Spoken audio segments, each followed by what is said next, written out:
Hello guys, नमस्कार। Welcome to online ज्ञान by आनंद। तो साथियों, शाम का बज चुका है 8। उत्तराखंड सामान्य ज्ञान की डेली वन लाइनर इस महा सीरीज में एक बार फिर से मैं आपका स्वागत करता हूं। मित्रों, इस सीरीज के आपको पिछले पार्ट देखने हैं। आज हमारे 41 पार्ट हो चुके हैं।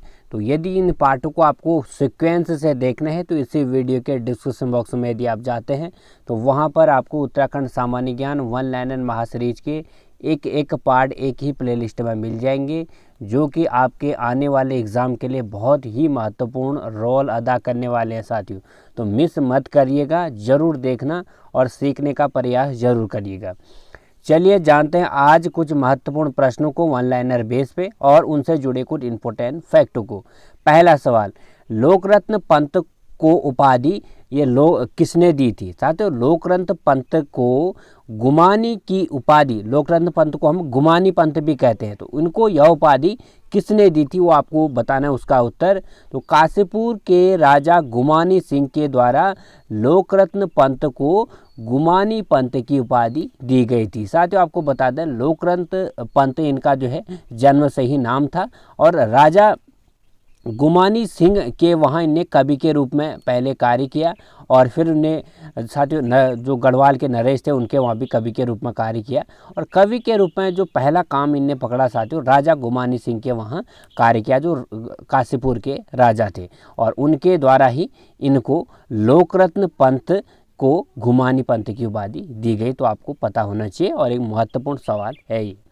अगला सवाल, शाह जफर का नाम जसपुर करने का श्रेय किसको दिया जाता है? तो शाह जफर का नाम जसपुर करने का श्रेय जो जाता है जसोदर सिंह को जाता है। तो जो आजकल हम जसपुर पढ़ते हैं साथियों, जसपुर जो जगह है हमारी, तो इसका प्राचीन नाम क्या था? शाह जफर था। तो इसका नाम परिवर्तन करने का श्रेय जाता है जसोदर सिंह को। अगला सवाल, किस पर्वतारोही ने नंदा देवी पर्वत के नाम पर अपनी पुत्री का नाम नंदा देवी रखा था? तो एक पर्वतारोही ऐसा भी था जो नंदा देवी पर्वत में आया था और नंदा देवी पर्वत की ऊंचाई को देख के और नंदा देवी पर्वत की महिमा को देखते हुए उसने अपनी पुत्री का नाम ही नंदा देवी रख दिया। तो उस जो पर्वतारोही का नाम आपको बताना है, पर्वतारोही का नाम है विलियम अनसोल्ड। मोस्ट इम्पोर्टेंट सवाल, विलियम अनसोल्ड ने अपनी पुत्री का नाम नंदा देवी ही रख दिया था।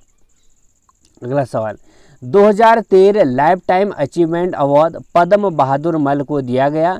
पद्म बहादुर मल किस खेल से संबंधित है? तो पद्म बहादुर मल हमारे उत्तराखंड के बॉक्सिंग चैंपियन हैं साथियों। 2013 में इनको लाइफ टाइम अचीवमेंट अवार्ड से नवाजा गया। तो इनका संबंध किस खेल से है? बॉक्सिंग से। अगला सवाल, दून में विश्व के प्रथम प्राकृतिक धरोहर केंद्र की स्थापना कब हुई?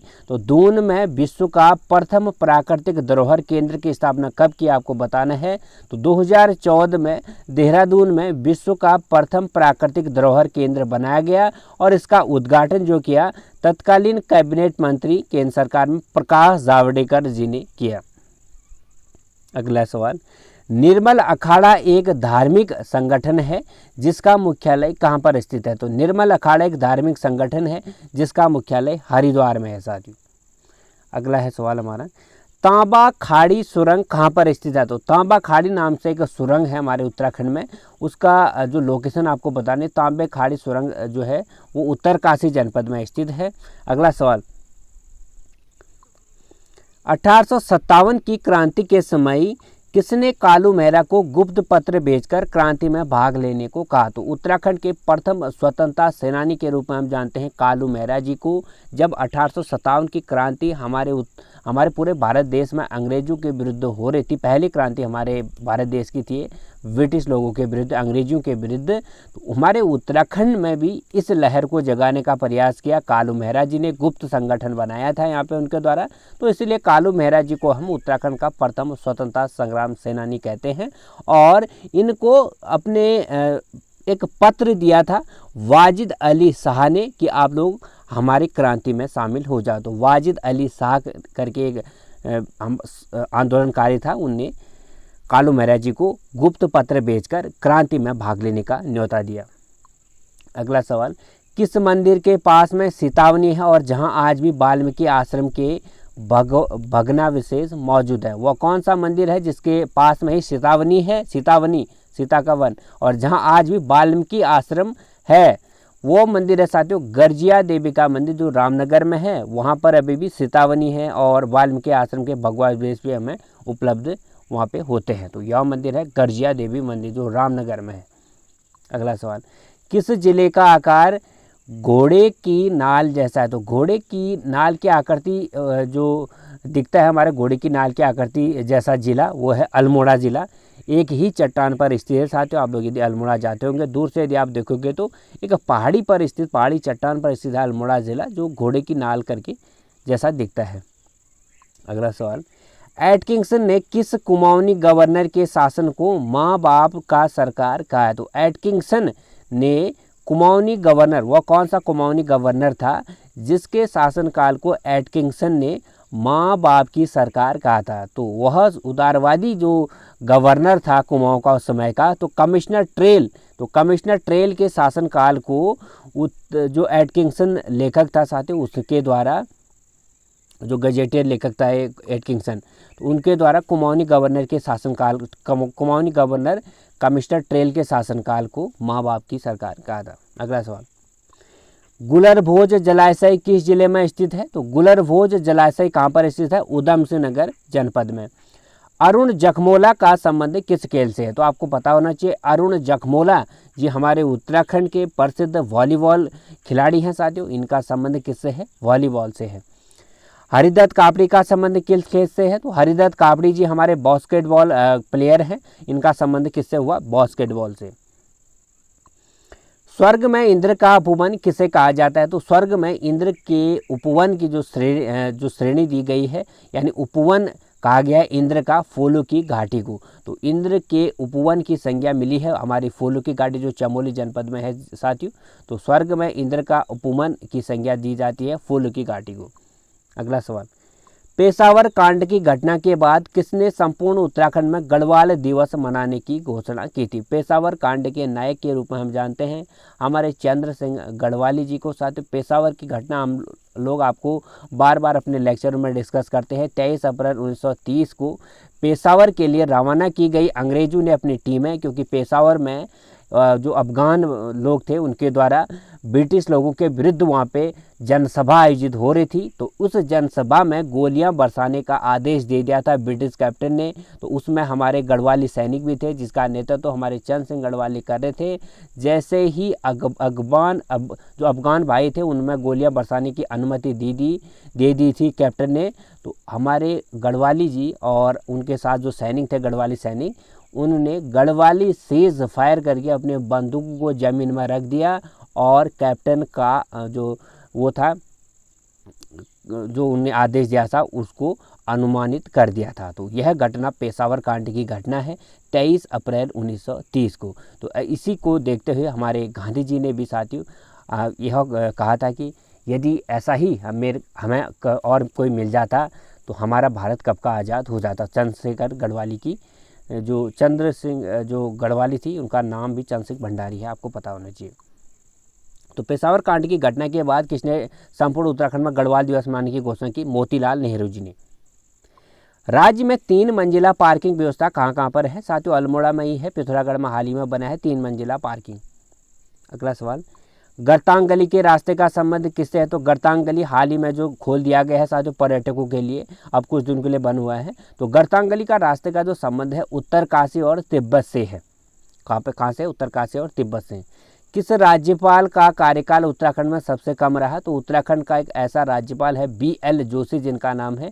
इनका कार्यकाल साथियों हमारे उत्तराखंड में सबसे कम रहा। कितना रहा? 29 अक्टूबर 2007 को बने थे हमारे उत्तराखंड के राज्यपाल BL जोशी थी और इनका कार्यकाल लगभग 2009 तक खत्म हो गया था। तो 2-2.5 साल लगभग इनका कार्यकाल रहा यहाँ पे BL जोशी का सबसे कम। मधुगंगा घाटी महोत्सव का संबंध किस जिले से है? तो मधुगंगा घाटी महोत्सव का संबंध है पौड़ी जिले से। अगला सवाल मोस्ट इंपॉर्टेंट सवाल साथियों, गंगाराम तथा खीमादेव नामक 2 सगे भाई किस घटनाकांड में सभी शहीद हुए थे? साथियों सल्ट की घटना आज आपको मैं बताता हूँ। सल्ट की घटना में तो गंगाराम और खीमादेव नामक 2 सगे भाई थे, उनकी हत्या या शहीद वो किस तरह से हुए आपको बताते हैं। तो साथियों आपको बता दें 5 सितंबर 1942 की घटना को कहते हैं हम सल्ट की घटना। इस समय क्या हुआ था, आप लोग सारे अवगत हो साथियों, हमारा उत्तराखंड चाहे हमारा पूरा भारत देश लगा हुआ था, एक भी राज्य ऐसा नहीं था जहां से स्वतंत्रता सेनानी नहीं है। यानी भारत की आज़ादी के लिए हर क्षेत्र से आवाज़ उठी कि हमें आज़ाद कर दो, उसी में हमारा उत्तराखंड भी नहीं छूटा है। 5 सितंबर 1942 की घटना है। स्वतंत्रता सेनानियों पर गोलियां बरसा दी थी साथियों, जहां पर एक जनसभा हो रही थी सल्ट में, स्वतंत्रता के विरुद्ध हो रही थी, तो यहाँ पर गोलियां बरसा दी थी। तो उस समय के जो गोरे पुलिस थे और उस समय के एसडीएम वहाँ के साथियों थे जॉनसन करके, उनके द्वारा गोलियां बरसा दी थी अंधाधुंध। और उस में गंगाराम और खीमादेव नामक 2 सगे भाई इस घटना में शहीद हो गए थे साथियों। और इसको महात्मा गांधी ने कुमाऊं का वारदोली भी कहा था। और आपको बता दें इसी के उपलक्ष्य में 5 सितंबर को हमारा उत्तराखंड स्मृति दिवस मनाता है। ये चीज़ें हो गई आपकी इससे रिलेटेड। तो साथियों यह घटना कब की है, 5 सितंबर 1942 को। इसमें अंधाधुंध गोलियां बरसा दी थी स्वतंत्रता सेनानियों पर। अगला सवाल, माधवी शर्मा का संबंध किससे है? तो माधवी शर्मा का संबंध है हमारे पर्वतारोहण से। कुहुमर्ग का संबंध किससे है? कुहुमर्ग साथियों बैडमिंटन खिलाड़ी हैं हमारी, उत्तराखंड से संबंधित है इनका। और महिला वर्ग बैडमिंटन में हैं पार्टिसिपेट। और कुहुमर्ग के बारे में आपको बताते साथियों, इनका नाम अभी ये हमारे राज्य का नाम काफ़ी रोशन करे, क्योंकि इनको अभी कई राष्ट्रीय अंतर्राष्ट्रीय स्तर पर इन्हें अपनी ख्याति प्राप्ति की है। सनेती मेला कहाँ लगता है? तो सनेती मेला लगता है बागेश्वर दूनागिरी क्षेत्र में। अगला सवाल, हेनसांग ने गंगा को किस नाम से उल्लेखित किया है? तो हेनसांग जो चीनी यात्री था, भारत के दौरे पे आया हुआ था साथियों, उन्होंने अपनी यात्रा वृत्तांत में गंगा को महाभद्रा के नाम से उल्लेखित किया है। मोस्ट इंपॉर्टेंट सवाल आपका भी हो सकता है। माधो सिंह भंडारी के पुत्र का नाम क्या था? माधो सिंह भंडारी के बारे में आप लोग जानते होंगे साथियों, एक महायोद्धा के रूप में भी हम इनको जानते हैं, एक महा इंजीनियर के रूप में भी हम इनको जानते हैं। और जो गढ़वाली सैनिक थे उनके हेड थे साथियों, और एक कुशल ये योद्धा थे। माधो सिंह भंडारी कुशल सेनानी थे। और इनके पुत्र का नाम था गजे सिंह, आपको पता होना चाहिए। गजे सिंह, माधो सिंह भंडारी के पुत्र का नाम गजे सिंह। गढ़वाली नरेशों के वहाँ पे माधो सिंह भंडारी एक सैनिक का कार्य करते थे। जिंदाव या जुनियाव चोरी पकड़ने की प्रथा प्रचलित थी। तो जिंदाव या जुनियाव जो चोरी पकड़ने की प्रथा थी गोरखाओं के समय थी साथियों। यदि गोरखाओं में कोई गोरखा लोगों का शासन जब यहाँ था साथियों, तो उस समय अलग अलग प्रथाएं होती थी। जैसे किसी ने चोरी कर दी, चोरी पकड़ने जो का कार्य जो है, किसी को चोरी पकड़नी होती थी हमें, तो या तो हम उसको गोरखा लोग क्या करते थे, एक तेल लेते थे, तेल की तो पूरा खौलता हुआ तेल में हाथ डालते थे। यदि हाथ नहीं जला तो उसने चोरी नहीं की थी, यदि जल गया तो समझ लो उसने चोरी की। तो इस तरह की कुप्रथा थी साथियों, चोरी पकड़ने की कुप्रथा। इसमें थे एक जिंदाव या जुनाव करके भी एक चोरी पकड़ने की प्रथा गोरखाओं ने चलाई हुई थी। यदि कोई व्यक्ति चोरी करता था तो उसको इस प्रथा से होकर गुजरना पड़ता था। राज्य के किस व्यक्ति ने जय हिंद का प्रसिद्ध नारा दिया था? तो राज्य का एक ऐसा व्यक्ति है जिसने जय हिंद का प्रसिद्ध नारा दिया था, उनका नाम है राम सिंह धोनी। ऊंचाई पर पेड़ टिके रहेंगे, नदी ग्लेशियर बने रहेंगे, यह किस आंदोलन का नारा था? तो रक्षा सूत्र आंदोलन जो 1994 में हुआ था हमारे उत्तराखंड के टिहरी क्षेत्र में साथियों। आपको अवगत करा दें, रक्षा सूत्र आंदोलन के दौरान उस समय तत्कालीन यूपी सरकार ने लगभग 2500 पेड़ों की काटने की अनुमति जो है यहाँ के क्षेत्र को वासियों को दे दी थी। और यूपी सरकार ने 2500 पेड़ काटने की अनुमति जैसे ही दी साथियों, तो हमारे उत्तराखंड की महिलाओं ने वही दौर शुरू कर दिया जो चिपको आंदोलन में क्या था, गौरा देवी के नेतृत्व में। वही रक्षा सूत्र आंदोलन, पेड़ों पर लिपट गए और रक्षा तागा बांध दिया, इसकी रक्षा का जिम्मा पेड़ का ले लिया। तो ऊंचाई पर पे और यह नारा दे दिया कि ऊंचाई पे पेड़ टिके रहेंगे तो नदी ग्लेशियर बचे रहेंगे। और इस तरह से इस आंदोलन को सफल रूप दिया था 1994 में, पेड़ों के विरुद्ध था। पहाड़ और उत्तरा पत्रिकाएं कहाँ से निकलती हैं? तो पहाड़ और उत्तरा जो पत्रिकाएं हैं नैनीताल जनपद से निकलती हैं। लोक संगीतज्ञ गोपीदास उत्तराखंड के किस स्थान से प्रभावित हुए? तो लोक संगीतज्ञ गोपीदास हैं उत्तराखंड के कौसानी, जो अल्मोड़ा कौसानी है साथियों, वहाँ से। भारत का स्विट्जरलैंड भी कहते हैं कौसानी को, आप लोग सब जानते होंगे। तो लोक संगीतज्ञ गोपीदास है उत्तराखंड के कौसानी से स्थान से प्रभावित हुए थे। अगला सवाल, उत्तराखंड के किस जिले का नाम मध्यकालीन राजाओं की घाटी था? तो वह कौन सा जिला है उत्तराखंड का जिसे मध्यकालीन राजाओं की घाटी कहा जाता है? तो अल्मोड़ा जिला ऐसा जिला है हमारे उत्तराखंड का जिसे मध्यकालीन राजाओं की घाटी कहा जाता था। सुमाली गाड़ किस नदी की सहायक नदी है? तो सुमाली गाड़ है हमारी कोसी नदी की सहायक नदी। अगला सवाल, कौन सा ताल ऊंचाई में आम के समान प्रतीत होता है? तो ऊंचाई से यदि हम देखते हैं उस ताल को, एक आम की तरह दिखने वाला ताल हमारा नैनीताल। ठीक है। माँ मठियाड़ा देवी शक्तिपीठ किस जनपद में है? तो माँ मठियाड़ा देवी शक्तिपीठ हमारा रुद्रप्रयाग जनपद में। अगला सवाल है, कुमाऊं गजेटियर में किस स्थान को ईश्वर का वचन कहा गया है? कुमाऊं गजेटियर में ईश्वर का वचन के रूप में उत्तराखंड के बागेश्वर जनपद को जाना जाता है। फूलदेई संक्रांत को किस दिवस के रूप में मनाया जाता है? तो फूलदेई संक्रांत मनाता है हमारा उत्तराखंड पुष्प दिवस के रूप में। सूर्य प्रयाग किन नदियों के संगम पर स्थित है? साथियों, आप लोग जानते होंगे हमारे उत्तराखंड में पंच प्रयाग हैं। इन पंच प्रयागों के नाम आपको बता दें, विष्णु प्रयाग, नंद प्रयाग, कर्ण प्रयाग, रुद्र प्रयाग और देव प्रयाग। इसके अतिरिक्त भी कुछ प्रयाग है, जैसे आप लोग जानते होंगे सोन प्रयाग, सूर्य प्रयाग, गणेश प्रयाग, चंद्र प्रयाग। तो ऐसे प्रयाग हैं जो जिन हम पाँचों को ही ज़्यादा जानते हैं, तो इन और भी को भी हमें जानना जरूरी है। इनमें से एक सूर्य प्रयाग भी है साथियों, लस्तर और मंदाकिनी नदी के संगम पर स्थित है सूर्य प्रयाग। और जो फेमस प्रयाग है पंच प्रयाग, उनको आपको बता दें, विष्णु प्रयाग है हमारा अलकनंदा और धौलीगंगा के संगम पर। नंद प्रयाग है अलकनंदा और नंदाकिनी नदी पर। कर्ण प्रयाग है अलकनंदा और पिंडर नदी पर। रुद्र प्रयाग है अलकनंदा और मंदाकिनी नदी पर।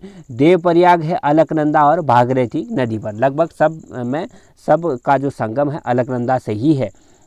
और इनमें से कुछ और प्रयागों को आपको बताया, जैसे सोन प्रयाग है हमारा ये, और सूर्य प्रयाग है, और गणेश प्रयाग आप लोग जानते होंगे टिहरी में, चंद्र प्रयाग। तो ऐसे प्रयाग हैं साथियों। ये सूर्य प्रयाग जो है हमारा रुद्र प्रयाग में है, और यह किन नदियों के संगम पर है? लसतर और मंदाकिनी। किस फल को हिमालयन स्ट्रॉबेरी कहते हैं? किस फल को उत्तराखंड के हिमालय का स्ट्रॉबेरी कहते हैं? भमोरा। तो भमोरा ऐसा फल है उत्तराखंड का जिसे हिमालयन स्ट्रॉबेरी के रूप में हम जानते हैं। जागेश्वर का प्राचीन नाम क्या है? तो जागेश्वर का प्राचीन नाम है दारुक वन। ठीक है, दारुक वन कहते हैं हम जागेश्वर मंदिर समूह को, जो अल्मोड़ा जनपद में है। तगणपुर नाम से मुनस्यारी को किस ग्रंथ में कहा गया है? तो तगणपुर नाम से मुनस्यारी क्षेत्र जो भोटिया जनजाति से संबंधित है साथियों, और वो पिथौरागढ़ जनपद में है। तगणपुर नाम से मुनस्यारी को किस ग्रंथ में कहा गया? महाभारत के वन पर्व में तगणपुर के रूप में प्रयोग हुआ है मुनस्यारी क्षेत्र के लिए। मुनस्यारी क्षेत्र के लिए तगणपुर शब्द का प्रयोग महाभारत के वन पर्व में हुआ है।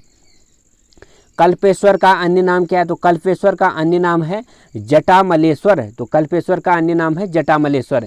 तिमरू का वैज्ञानिक नाम क्या है? तो तिमरू का वैज्ञानिक नाम है ज़ैन्योज़ाइलम एलेटम। तो ज़ैन्योज़ाइलम एलेटम है तिमरू का वैज्ञानिक नाम। टेक टू पिंडारी ग्लेशियर नामक रचना किसकी है? तो टेक टू पिंडारी ग्लेशियर रचना है जॉन गोरे की। सबसे प्राचीन जाति कौन सी है उत्तराखंड की? तो सबसे प्राचीन जाति है उत्तराखंड की भोटिया जाति। और सबसे प्राचीन जनजाति कौन सी है? तो सबसे प्राचीन जनजाति है कोल जाति। पिंडर घाटी का अंतिम गांव कौन सा है? तो पिंडर घाटी का अंतिम गांव है साथियों खाती गांव, जो बागेश्वर में है। वन एज्वाइन का वैज्ञानिक नाम क्या है? मोस्ट इंपोर्टेंट सवाल। वन एज्वाइन का वैज्ञानिक नाम है थाइमस सर फाइलम। तो थाइमस सर फाइलम है वन एज्वाइन का वैज्ञानिक नाम। खबरदार रैली का संबंध किस से है? तो साथियों आपको अवगत करा दें, गैरसैंण को उत्तराखंड की स्थायी राजधानी बनाने के लिए अनेक आंदोलन अभी तक हुए हैं, बट अभी तक गैरसैंण को स्थायी राजधानी नहीं बनाया गया है। आप लोग जानते होंगे साथियों, देहरादून को भी हमारे उत्तराखंड की अस्थायी राजधानी अभी तक बनाया गया है। अभी तक हमारे उत्तराखंड को स्थायी राजधानी नहीं मिली है। तो गैरसैंण जो है हमारे उत्तराखंड के बीच में स्थित है, यानी गढ़वाल और कुमाऊं के बीच में होने के कारण उत्तराखंड के लोगों की लगातार मांग है कि उत्तराखंड की जो स्थायी राजधानी हो गैरसैंण को बनाई जाए। और आपको बता दें, इसके लिए अनेक आंदोलन हुए। उत्तराखंड महिला मोर्चा ने खबरदार रैली का आयोजन करा गैरसैंण को राजधानी बनाने के लिए। किसके द्वारा खबरदार रैली का आयोजन किया गया? उत्तराखंड महिला मोर्चा के द्वारा गैरसैंण को राजधानी बनाने के लिए। ये आपको पता होना चाहिए। हाल ही में आप लोग अवगत होंगे साथियों, त्रिवेंद्र जी ने तीसरी मंडल की घोषणा भी कर दी थी, हालांकि वो बाद में वो हटा दिया था, तीसरा मंडल बना दिया था हमारा गैरसैंण को, हालांकि बाद में हटा दिया गया था। धवल पर्वत कहाँ पर स्थित है? धवल पर्वत है हमारा रुद्रप्रयाग जनपद में। स्टील सिटी ऑफ उत्तराखंड किस स्थान को कहा जाता है? तो स्टील सिटी ऑफ उत्तराखंड के रूप में हम जानते हैं पौड़ी के कोटद्वार को। उत्तराखंड में ग्रीन स्कूल की अवधारणा प्रतिपादन किसने किया था? तो उत्तराखंड में ग्रीन स्कूल की अवधारणा प्रतिपादन किया था वीरेंद्र सिंह ने। गढ़ रत्न के रूप में हम किसे जानते हैं? तो हाल ही में उत्तराखंड गौरव पुरस्कार विजेता हमारे नरेंद्र सिंह नेगी जी को गढ़ रत्न के रूप में हम जानते हैं। साथियों, इनके बारे में आपको एक बात बता दूं, यदि आपको उत्तराखंड के बारे में जानना है, कहा जाता है, एक कहावत है उत्तराखंड की, यदि आपको उत्तराखंड के बारे में जानना है या तो आप उत्तराखंड की एक किताब पढ़ लो या नेगी जी के गाने सुन लो, इतने फेमस हैं साथियों। और उत्तराखंड की एक एक चीज़ पे, जैसे संस्कृति है, त्यौहार है, उत्तराखंड के लोग कैसे हैं, उनके बारे में इनके द्वारा गाने बनाए गए। हाल ही में उत्तराखंड सरकार ने इनके महत्व को देखते हुए उनको उत्तराखंड गौरव पुरस्कार से नवाजा है। ऋग्वेद में हिरण्यवती नदी को कहा गया है, तो ऋग्वेद में हिरण्यवती नदी को अलकनंदा नाम से जाना जाता है। कल्याण राज की पत्नी का नाम क्या था? तो कल्याण राज की पत्नी का नाम था लच्छा देवी। सरस्वती का प्राचीन नाम क्या था? तो सरस्वती का प्राचीन नाम था विपाशा। संख लिपि में लिखे गए काले रंग के जो आलेख हैं वो कहाँ पे मिले हैं? तो पुरोला जो उत्तरकाशी में स्थित है, वहाँ पे संख लिपि में लिखे गए काले रंग के आलेख हमें मिले हुए हैं। केदारखंड और मानसखंड को कौन सा पर्वत अलग करता है? तो नंदा देवी पर्वत अलग करता है केदारखंड और मानसखंड को। आप लोग अवगत होंगे, कुमाऊं क्षेत्र को मानसखंड कहा जाता है और गढ़वाल क्षेत्र को केदारखंड कहा जाता है पुराणों में।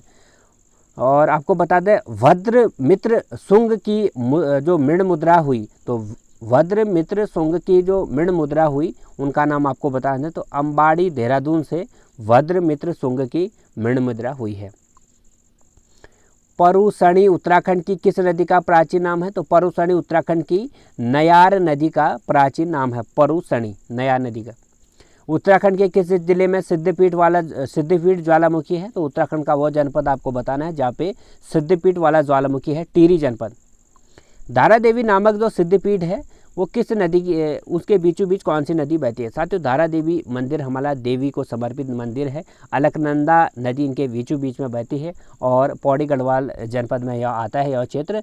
साथियों, आपको बता दें, धारा देवी हमारी देवी जो है, यहाँ पे बताया जाता है कि देवी जी की यदि हम मूर्ति को देखें, सुबह जो है हमारी देवी जी कन्या का रूप जो है लिए हुए हैं, यानी ये रूप बदलते हैं दिन के 3 समय। यानी यदि हम सुबह देखें मूर्ति को तो ये कन्या का रूप ले लेती है हमारी देवी, और दोपहर में हम देखें तो मूर्ति युवती का रूप लेती है, और यदि हम रात में देखें तो ये वृद्ध महिला का रूप ले लेती है। तो इस तरह से देवी की महिमा है साथ ही इस क्षेत्र में, और जो अपने रूप को दिन के 3 बार बदलती रहती है।